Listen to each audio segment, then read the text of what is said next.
Welcome to the Arboretum at Flagstaff. We were founded in 1981, 40 years ago, under the official name the Transition Zone Horticultural Institute. And in the beginning, we were founded primarily as a research institution. But now we do a lot of educational programs and host lots of other types of events to get people out into nature. Our mission is to increase the understanding, appreciation, and conservation of plants and plant communities native to the Colorado Plateau. And today we're going to show you a little bit about how a garden goes about doing that. So we're going to show you a couple of our gardens where research and conservation activities take place, and then show you how you save seeds, because saving seeds is part of conservation.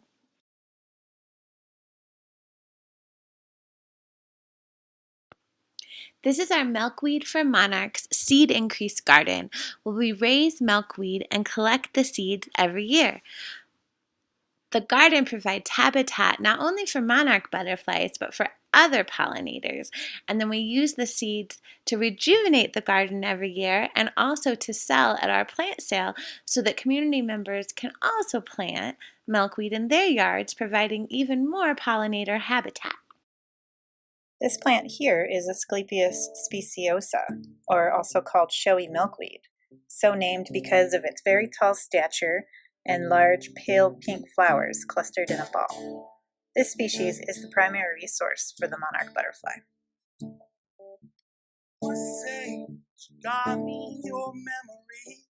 This species is Asclepias subverticillata, called horsetail milkweed, sometimes referred to as poison milkweed.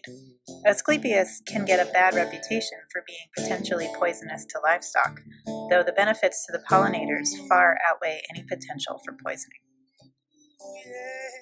This is Asclepias tuberosa, or also called butterfly milkweed.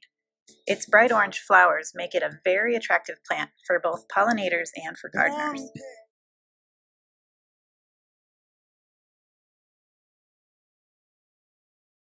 Here we have the rare plant garden with a number of different rare and endangered plants that we work with. One of them is Ipomopsis sancti spiritus, or Holy Ghost Ipomopsis. It's this really beautiful pink skyrocket. It's only found in Holy Ghost Canyon in New Mexico, and it is a federally listed endangered species. It's closely related to this other one, the common skyrocket, or Ipomopsis aggregate. Because these two are so closely related, they tend to hybridize here in the garden. So the seeds from these plants could be hybrids. We have a few other species here, like Hedioma todsoni, or Todson's pennyroyal. This plant is in the mint family. It has a really minty scent, kind of spearminty. It's also found in New Mexico. This one only grows in White Sands National Monument and also the White Sands Missile Range, and it is also federally listed. Todson's pennyroyal doesn't reproduce really well by seed, so these plants here have been reproduced by cloning. We took leaf tissue from the field and sent them to a tissue culture lab in Cincinnati, and they sent us back these cloned individuals to put in the garden.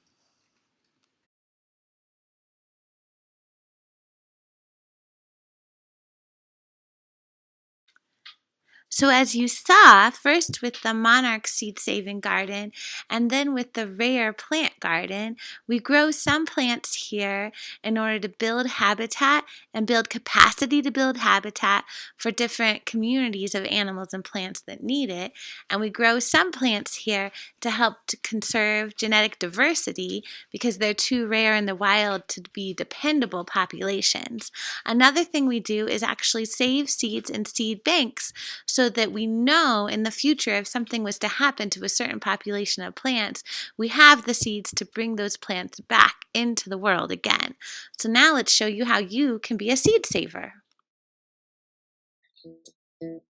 One of the many jobs that we are tasked with in the research department is to make conservation seed collections.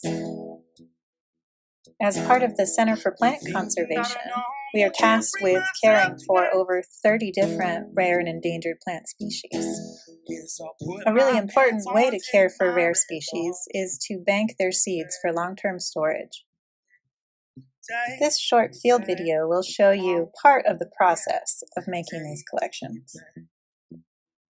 The first step is finding the plants, which often involves long treks through the woods. Once you've reached your destination and you've found the plants that you want to collect, you got to stop and set up and think about how you're going to approach this collection.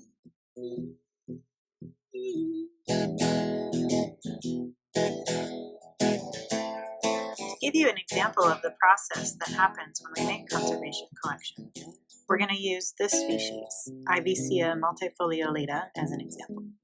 A couple months ago, I've come over here to the lakeside and found a number of these plants in flower. I've checked the flowering stage, and most of them were still fully in flower at the time of finding them. So I had to put it on the calendar to come back in a couple of weeks and check on their seed ripening. Now that I've returned, I've seen that many of these plants are still in flowering stage and only just starting to set seed. So we're going to go ahead and check the ones that have a few flowers that have formed seed.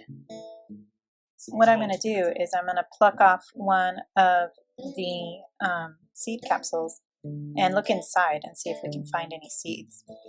The one that I've chosen here so far, when I've opened it up, seems to be just full of stamens right now, so it probably is going to be a little while before it forms seed.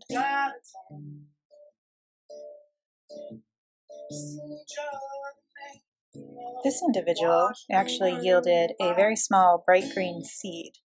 And if you can squish a green seed with your fingernail and any kind of milky liquid comes out, then it is not at a ripe stage, and you're going to have to leave it on the plant for a number of weeks to ripen. These seeds actually, if you collect them now, will just not be viable when they're in the envelope. Another quick way to tell if you have any seeds that are ready to harvest is to just do a squeeze test on the plant. And if the sepals and the plant parts feel sort of crispy and dry in your fingers, generally they'll have ripe seed. You can also look at the general overall color of the plant, as in this one has a few kind of brown tinged flower heads, so those likely will have some ripe seed inside. And in fact, this one does have some ripe seed. It just has one very small dark brown seed that when I squeeze it between my fingers doesn't have any liquid in it, so it's ready to be collected.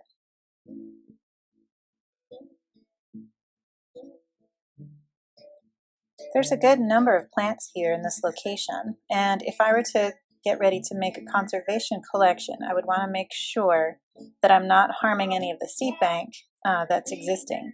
So we have a rule that we don't collect any more than 10% of what's available on site at the time. So, for example, if there's approximately 200 plants with seeds ready, I would only make the collection from 20 of those individuals.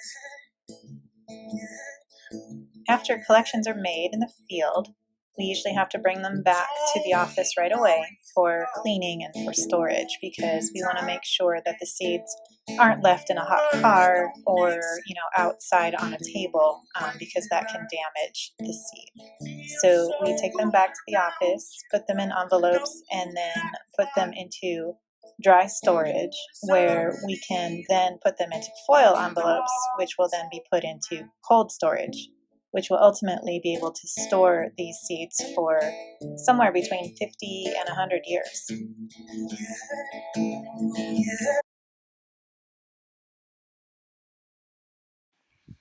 Thank you for joining us for STEM Night and learning about the ways that we participate in conservation and research efforts for the Colorado Plateau, your home and ours. We hope to see you at the ARB soon so that you can learn more about these plants and plant communities that we care so much about, and so that we can get to know more about you and what you love about the Colorado Plateau.